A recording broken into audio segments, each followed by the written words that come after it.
Translation and purport by His Divine Grace A.C. Bhaktivinoda Swami Prabhupada. Whoever causes offenseless living beings to suffer must fear me anywhere and everywhere in the world. By curbing dishonest miscreants, one automatically benefits the offenseless. Please repeat responsibly. Whoever causes offenseless living beings to suffer must fear me anywhere and everywhere in the world. By curbing dishonest miscreants,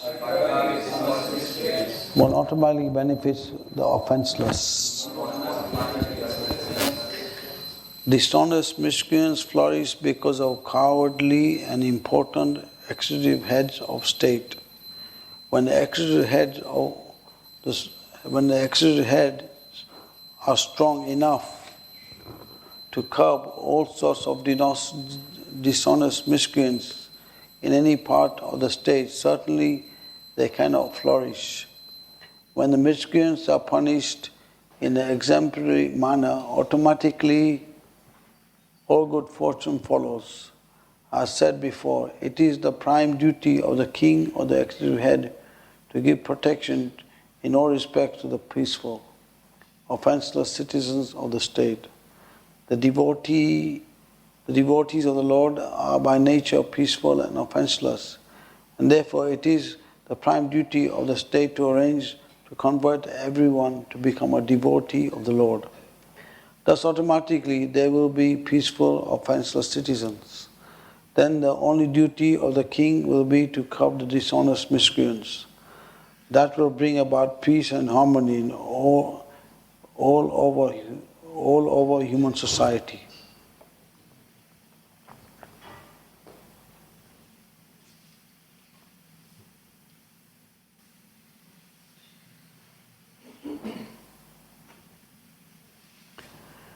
So we can see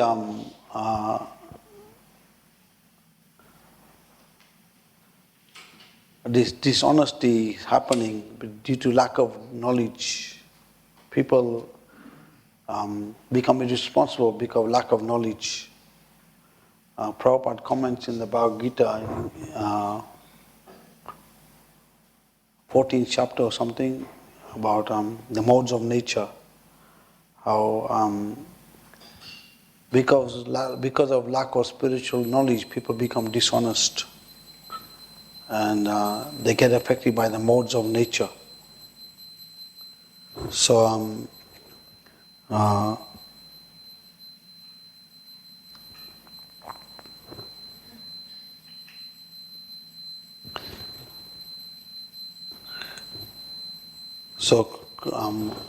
Krishna says in Bhagavad Gita, yada yada hi dharmasya glani bhavati bharata abhitanam dharmasya tadam sajamaham.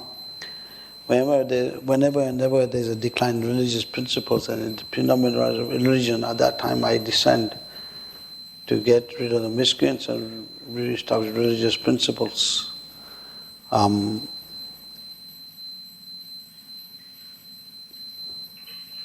So we can see how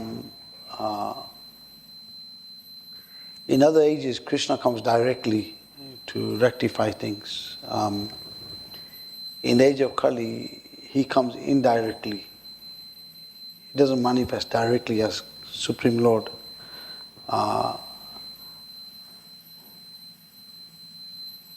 There's it's mentioned in Chaitanya Charitamrita that if Lord Chaitanya came directly as showing that he's Krishna, then many people in Kali Yuga will imitate that and trying to imitate that they're God. So Lord Chaitanya comes as a devotee to show how to become a devotee of Krishna. So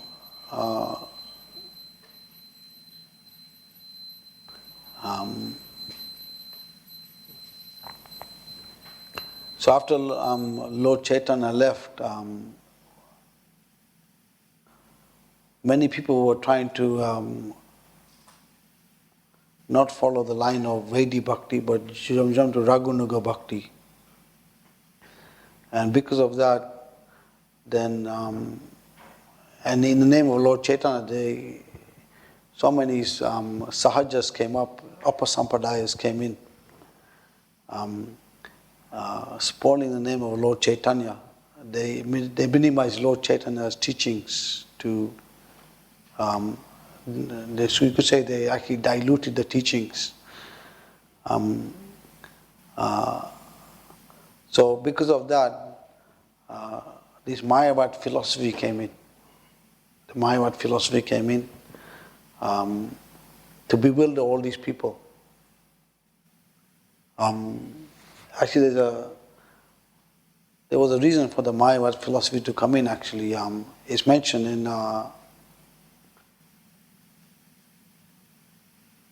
it's given in Chaitanya Charitamrita. It's given in certain places. Even Satguru Maharaj comments in his writings how the demons were disguising as devotees to disturb the devotees. So Lord Krishna told Lord Shiva to propound his Mayavad philosophy. And it had two purposes. One is to bewilder the demons and to re-establish the Vedas. And we can see how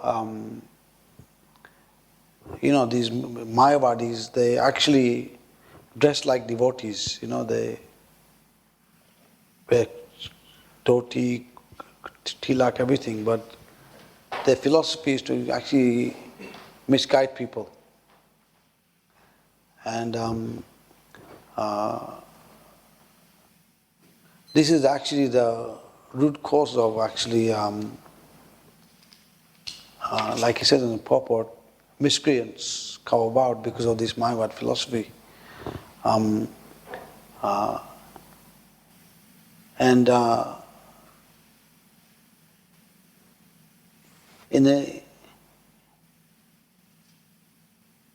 Like there was an instance here, I think, some years back, the Vishnu Hindu Parishad came with their group and had a big program in the fields here.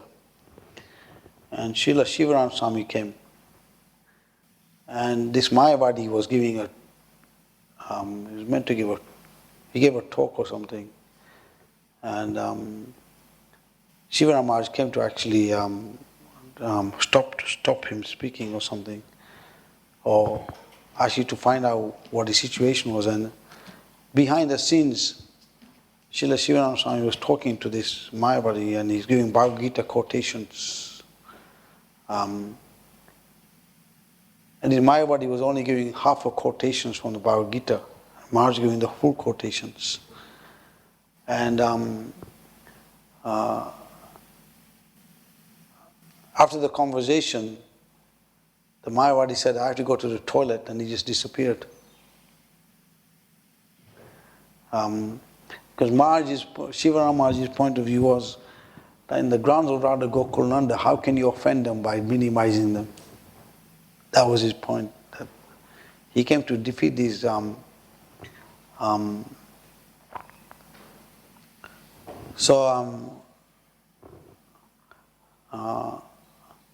we can see how Krishna reestablishes the principles of purity to the line of the parampara. So then Bhaktivinoda Thakur came in and he defeated these upper sampradayas, because in the time of Bhaktivinoda Thakur, they considered a Vaishnava to be a beggar. They didn't respect Vaishnavas very highly. They thought they were just beggars. And so Bhaktivinoda Thakur, he wrote, I think, 100 books. And he was a magistrate, and he established 56 offerings in Jagannath temple every day. In this way, he established a line of purity.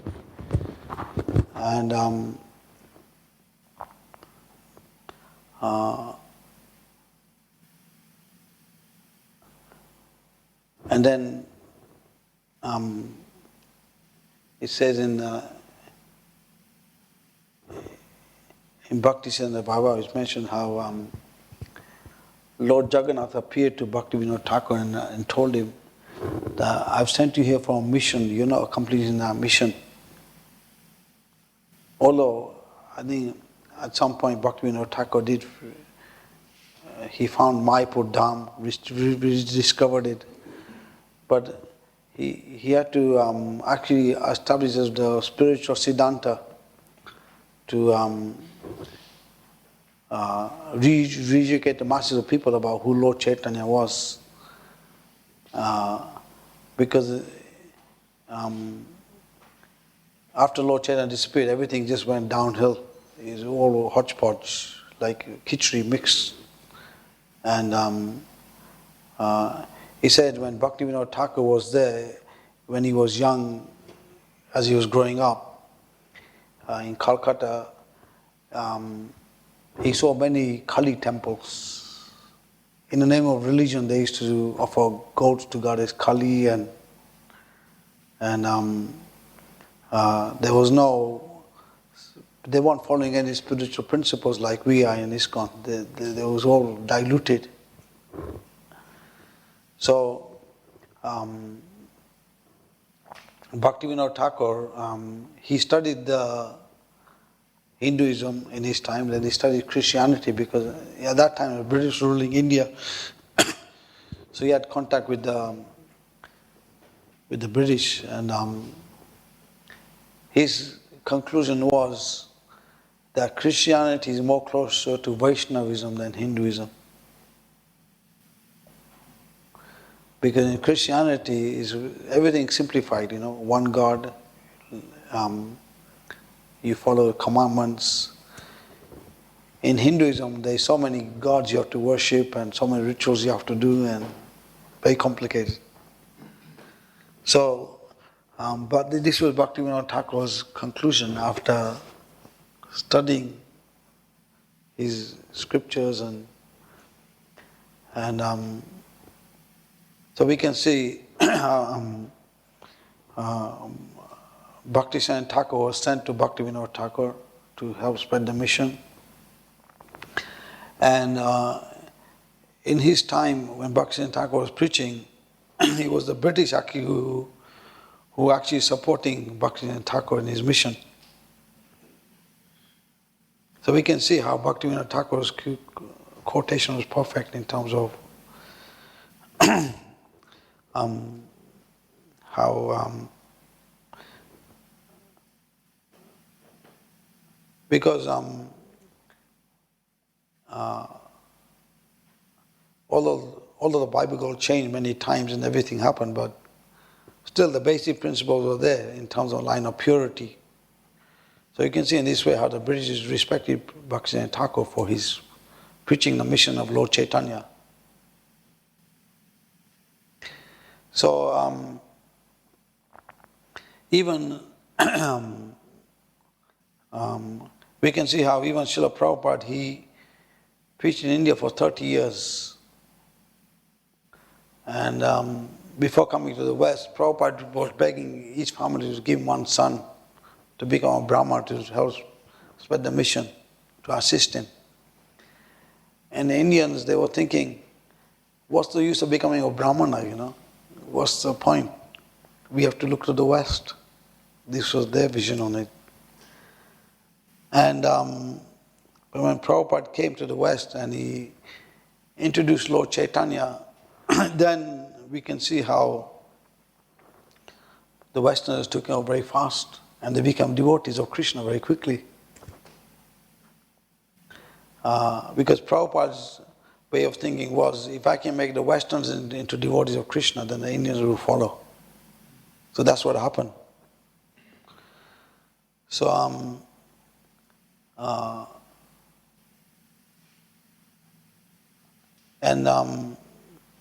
we can see the other side of it also, like Alexander the Great and all these warriors who came in the past. Their way of establishing religion was to either you accept the scripture or the sword. They had that like the Islam way of approach, But you can see how Prabhupada did it very nice in a harmonious way. how he came and he first thing he taught by his example on terms of what does it mean to become a servant of Krishna. He taught that by his example. And on the higher principle, he spread the holy name of Krishna around the world, which is harmonized everything without any violence.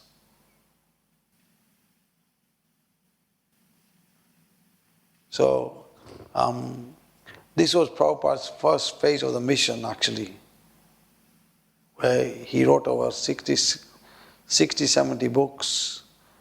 He spread the holy name of Krishna around the world. But the second half of Prabhupada's mission was, Prabhupada said, this is just 50% of my plan. The other 50% was to establish Varnashram. So without Varnashram, the general masses of people cannot advance in spiritual life. Prabhupada said, for the devotees who are practicing temple life, Varnashram is secondary for them. Because they're coming to the spiritual platform. So Varnashram is secondary. But for those who cannot practice the temple lifestyle, then Varnashram is there. Varnashram is there to actually help people come off the bodily platform gradually. It's a very gradual process where they do their duties according to their nature and they offer their fruits to Krishna. And in this way they serve the devotees who are fully surrendered to Krishna. And like this they make advancement.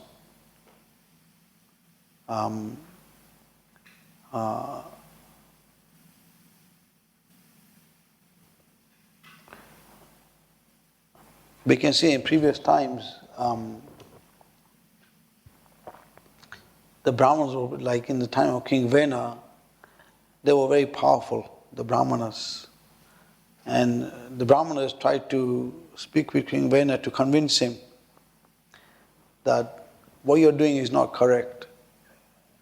And as a leader, you should educate people spiritually and look after their needs. So Vena didn't agree with that line of thought. And he was thinking that he's the center of activity. So at that time, the Brahmanas uttered the word home.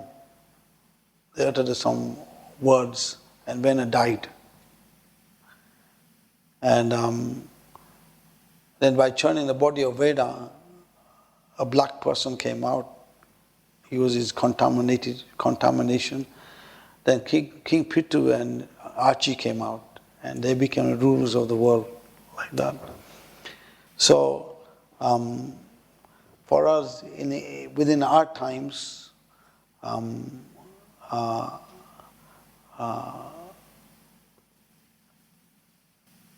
people in Kali Yuga are very short-lived, unlucky, unfortunate, misguided. So, within our times, we have to educate people by distributing Prabhupada's books. So, these books are like time bombs. And when people read them, they'll have a change of vision in their life. And it says it says in the purport that when a good ruler is there, the miscreants are curbed, and they can't cause disturbance. So Lord Ramachandran, he's known as Maria Purushottam. So he came to teach the line of what it means to be a good leader in society and how to citizens be a king and like that. Have one wife. Krishna known as Leela Purushottam. Krishna came to show how he is the Supreme Lord. And he displayed all his pastimes and activities.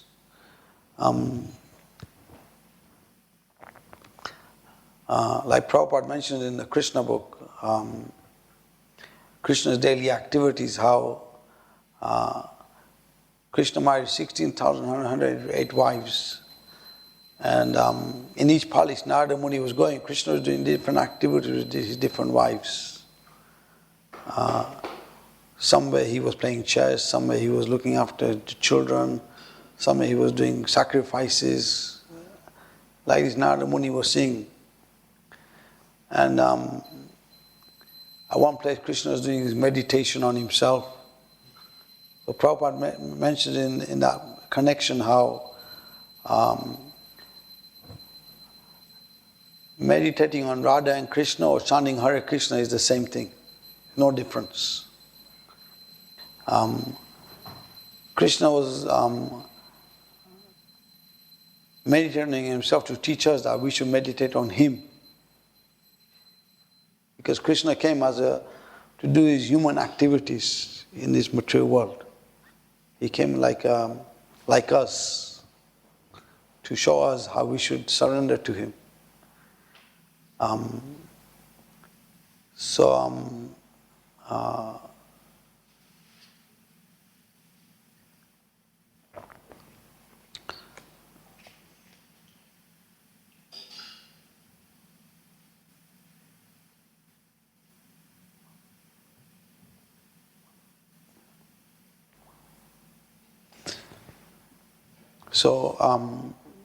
For us, we have that directly everything for us. Everything is in access. Prabhupada has given everything. And if we just imbibe these teachings, then perfection is there. Just time is waiting before we leave our bodies. Actually, there's a quote by Prabhupada. He says, there's no limit to perfection in serving Krishna. Just like a materialist is kicked by Maya unlimitedly, so in the same way, a devotee has no limit to perfection in serving Krishna, because there's serving Krishna, there's no limit. It's always unending. Like Narottam Das Thakur, he gives a nice analogy explaining how Krishna consciousness is like an ocean of nectar, and everything else is like an ocean of salt.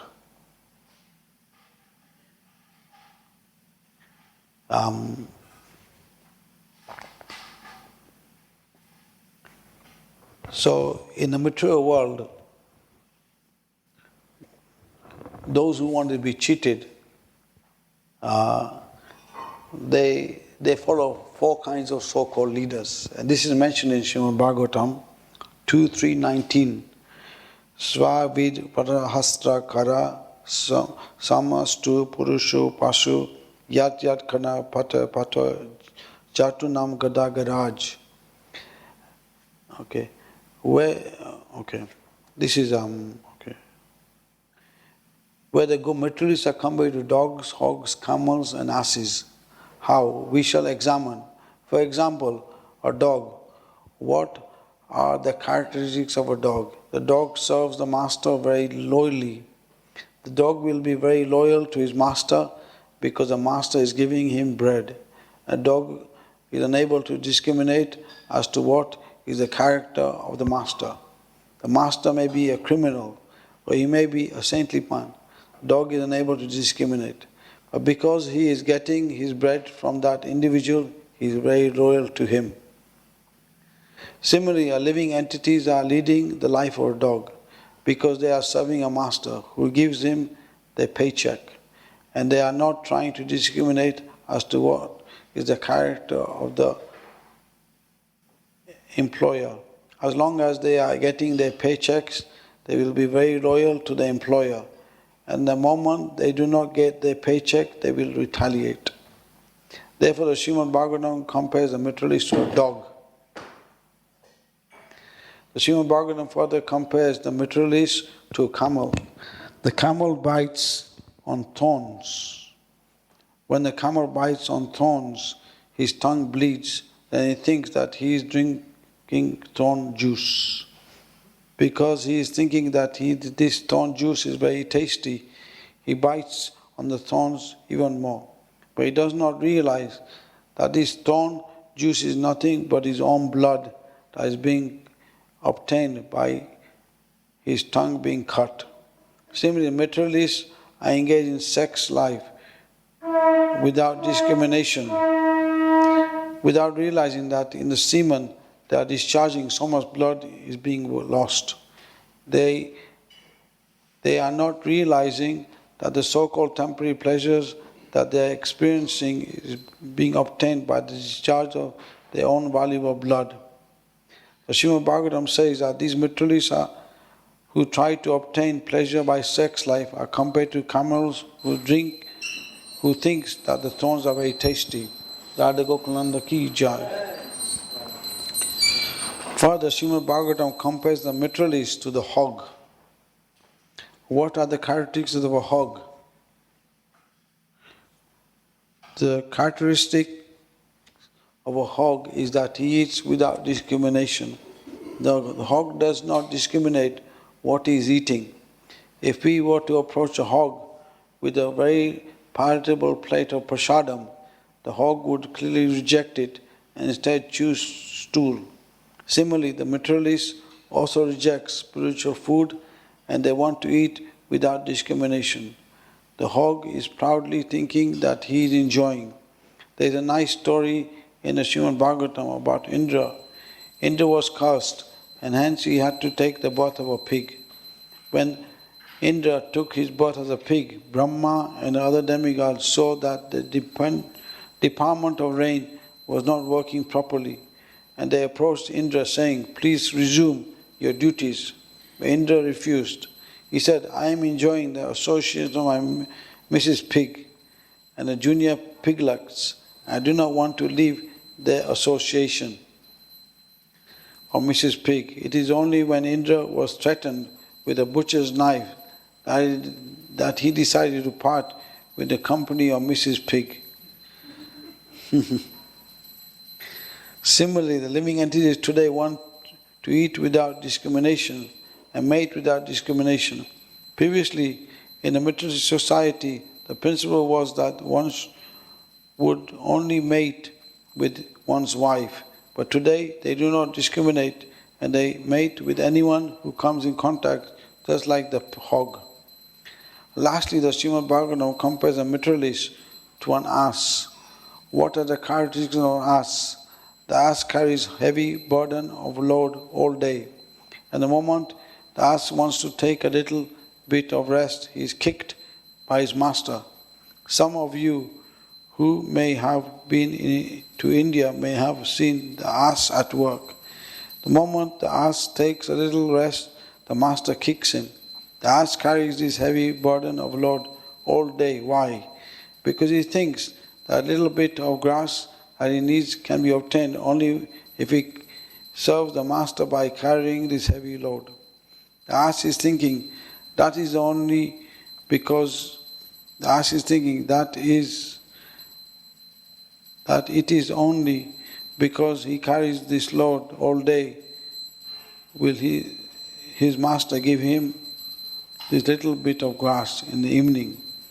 He does not understand that the grass grows on the earth by arrangement of the Lord, but he is convinced that the source of getting the grass is by giving pleasure to his master.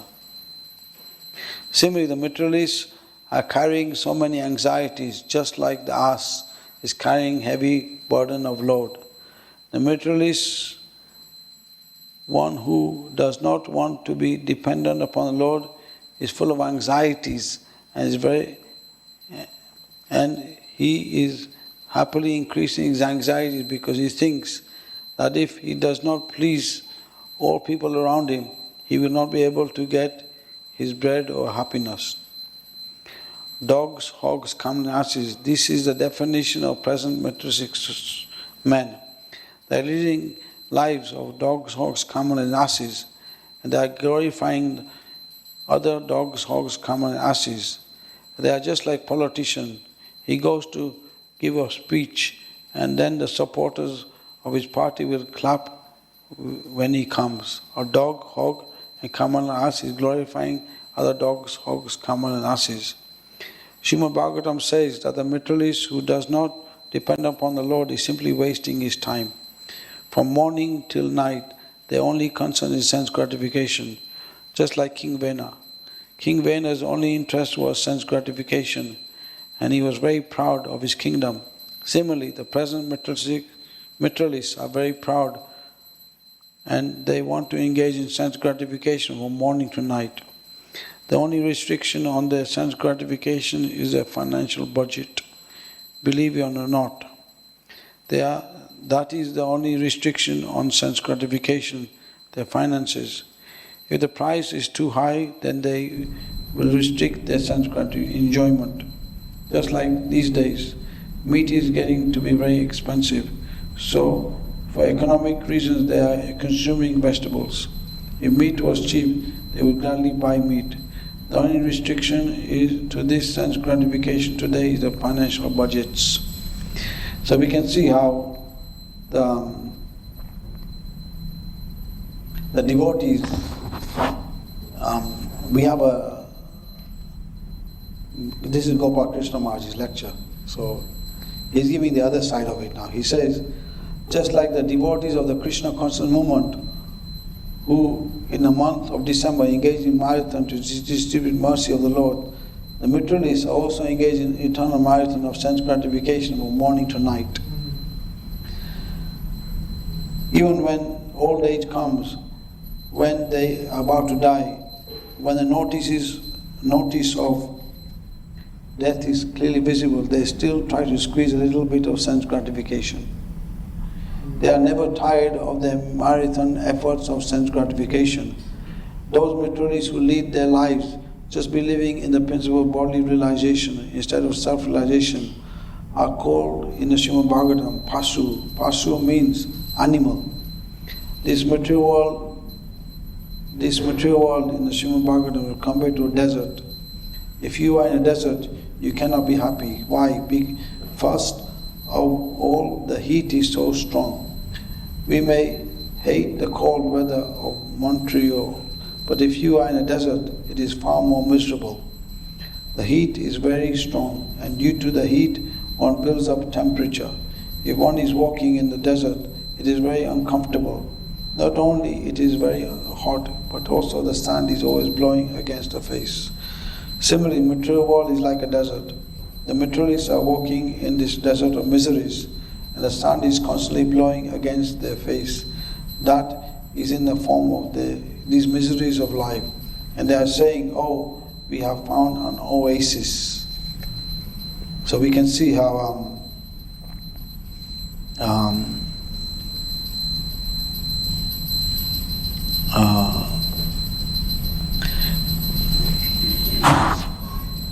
actually it says in the Bhagavatam there are two kinds of soul killers. One who thinks he is the body and the animal killer. So this is the cause of disturbances which happen in the material world because of these two things.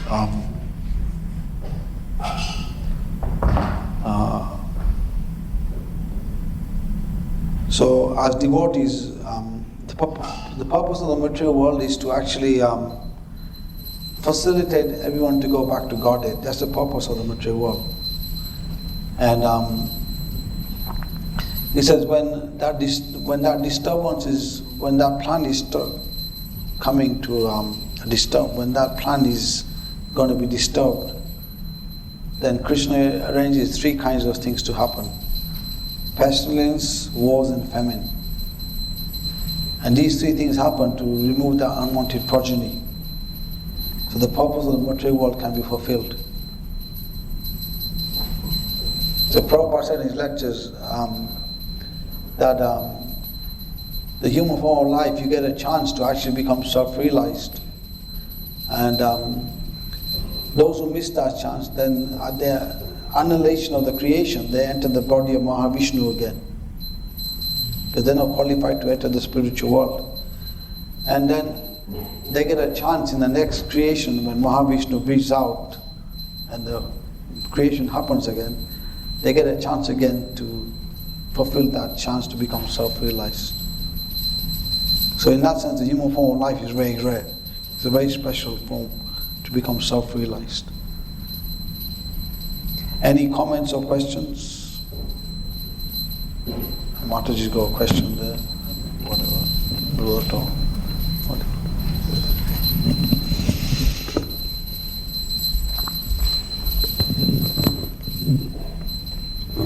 Hare Krishna Prabhuji, thank you very much for a wonderful class and sharing so many beautiful Krishna conscious things with us. I just had one question. You were saying serving Krishna, there's no limit. As devotees, when we're serving, we just keep going on and on and on. How important is rest in this service that we do for Krishna? And how should we justify it to ourselves so that we don't hurt ourselves, we don't overdo it? Or is there even anything as overdoing it? Well, you have to know on what level of advancement you're on. Very simple. It's like Madhavendra Puri, when he was in Govinda Kund, he would just chant Hare Krishna all day. And he wouldn't ask anyone for anything. And he says that Krishna was so pleased with that kind of approach, he personally came and gave him milk. Now, I mean, that's a high level of surrender, you know. You don't ask anyone for anything, you just chant Hare Krishna all day. So Prabhupada knew our level. Like in the early years of ISKCON, Prabhupada established 64 rounds. And devotees couldn't do it. Then he put it down to 32 rounds. And they found that difficult. Then Prabhupada said no less than 16. So you have to know your level of advancement.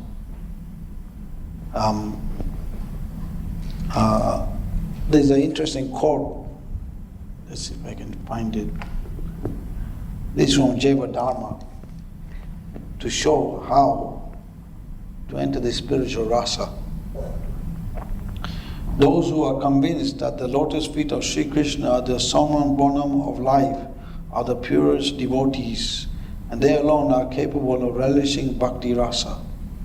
Those whose hearts are bereft of bhakti and rampant with mundane emotion are generally contaminated by impure habits and are fond of logic and argumentation. They can never practice this transcendental rasa. The person who has transcended the nominal plane and whose consciousness and heart have been enlightened by brilliance of pure goodness, the usher's dawn of magnificent transcendental power, is alone able to experience rasa. So you have to cultivate a higher taste. This is understanding. By cultivating a higher taste, then you fit into Krishna's plan, you know, to whatever Krishna wants you to do. Devotees, today I didn't know I was giving class. I thought I was giving on 28. But then I questioned Mohan Prabhu, and then he said, "You're giving class." So then I just prepared myself. So you have to know your level of advancement. Simple. You shouldn't imitate a high platform if you're not on a high platform, otherwise you fall down. You go by Prabhupada said in his letters, 16 rounds minimum, extra round plus. So time, place, circumstance, you have to know who you're dealing with, what circumstance you're in. Like we are preaching mission, so we get new devotees coming in, we have to train them up, give them time. So you have to know what you have to do to spread Krishna consciousness.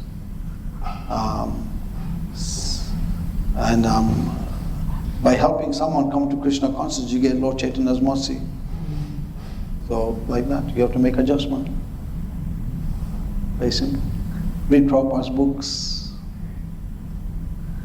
Don't try and see things with the mundane eyes. Make the scriptures your eyes. Like that. Any other comments or questions?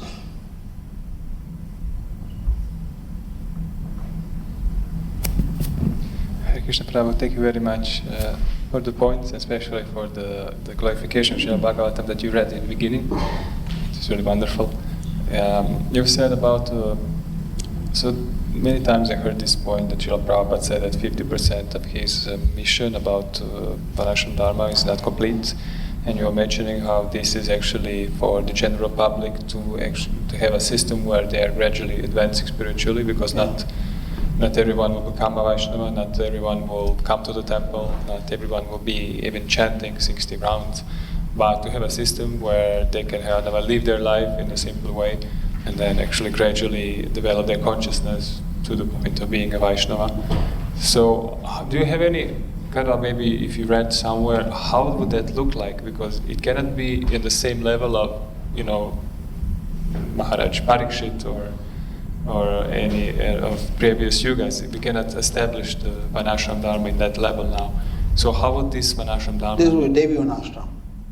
Devi Varnashram. Devi Varnashram.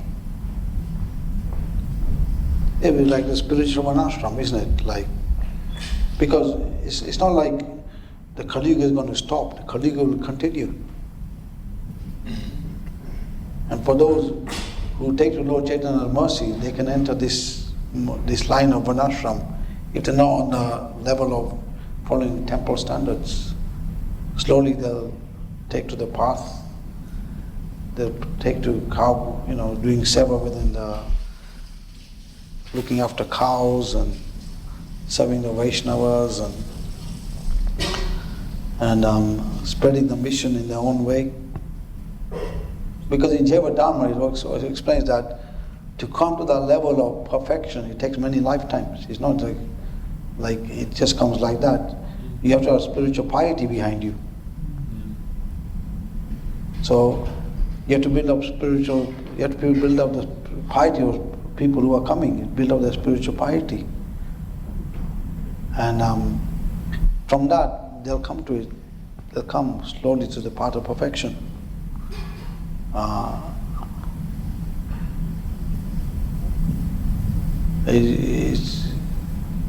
We see that, right? Like even you see that in ISKCON, like some people take to the path very quickly. They take to 16 rounds and very quick. Others is more gradual. They can't take to it. It takes more time. Conditioned nature is strong.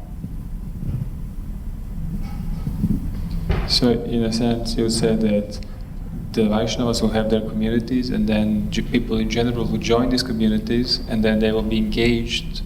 And this way they will actually be included in this Varnashram Dharma. Yeah. Even you see that here now, like within Bhaktivedanta Mana, like there's woofers, they're doing their services. There's other devotees who are part of the Goshala project. And then you get many congregation members coming in to help them out, right? Clean the cows, help with the Goshala project. I don't think all of them are doing 16 rounds. Congregation. Isn't it? Hard to say.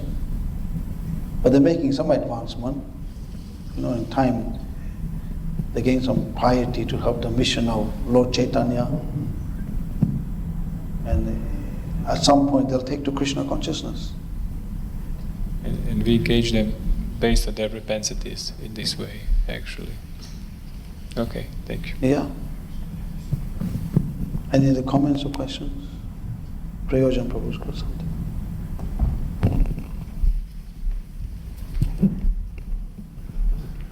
I'm just thinking about engaging people in Krishna consciousness. What came to mind was Shruti Dharma Prabhu. He was a master of engaging people in Krishna consciousness at whatever level they were. He had a very wonderful manner that says, well, what would you like to do for us?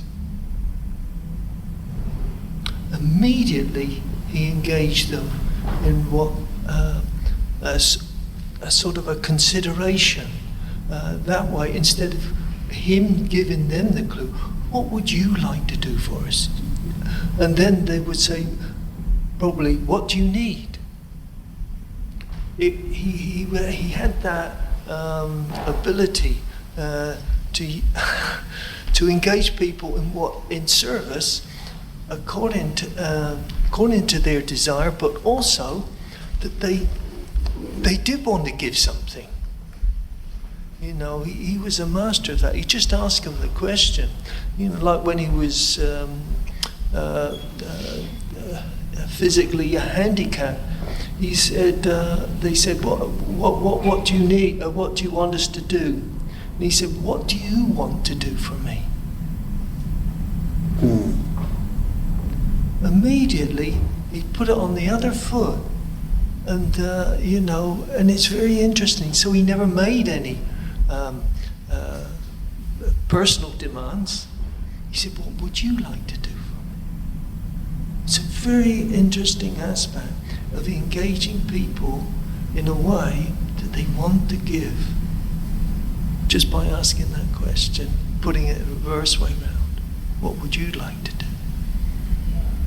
Yeah, very special quality, isn't it?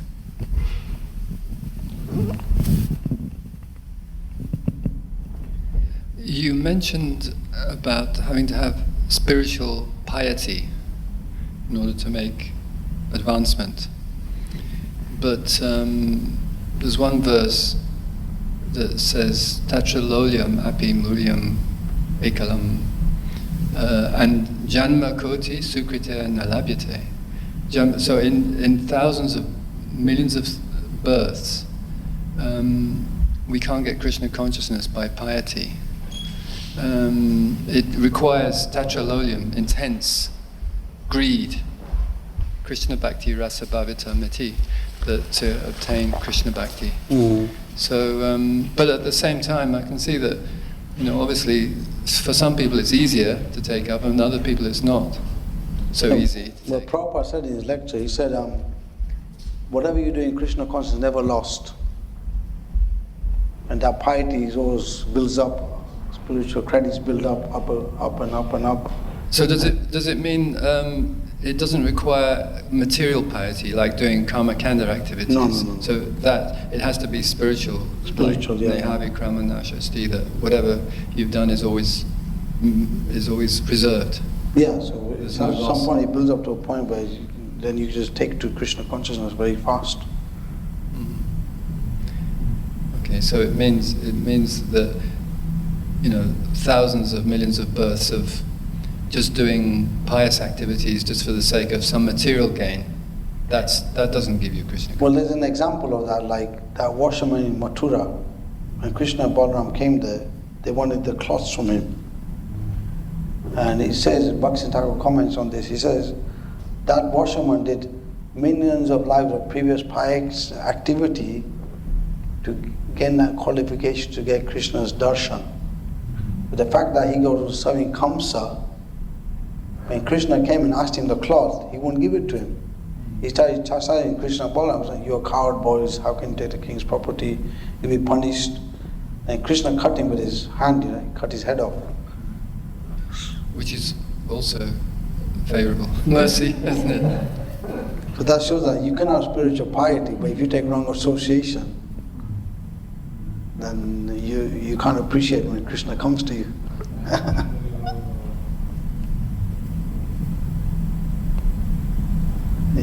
Yeah. Anyone else? You know, actually, the piety bit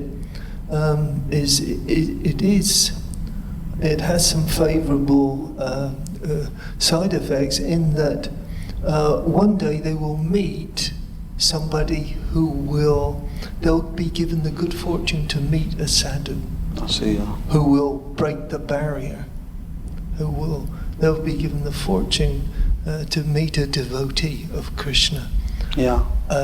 Because of their piety, they'll make progress just by the contact with a devotee. Well, I can give an example of that. When Bhaktivinoda Thakur was going in Bengal somewhere with his son Bimal Prasad, who became Bhaktivinoda Thakur later, they went to one broken temple. And this broken temple, the pujari had become a ghost. And in this, he was a powerful ghost. And he used to throw bricks, heavy winds were blowing. Bhaktivinoda Thakur chanted all night Hare Krishna there. And when he got to his destination where he was meant to go, the villagers asked him, "Where did you stay last night?" And they said, "I stayed in this broken temple." And the villagers asked, "How did you stay there? How is it that this pujari became a ghost?" Because he was pujari, how is that possible? So Bhaktivinoda Thakur questioned him and said, how was his behavior towards others?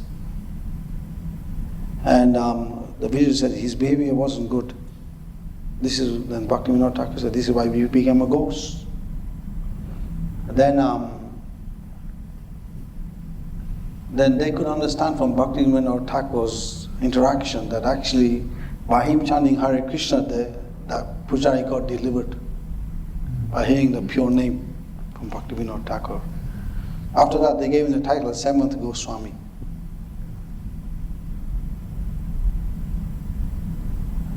So what you say is correct. At some point, they'll come in touch with advanced devotee and then they get delivered.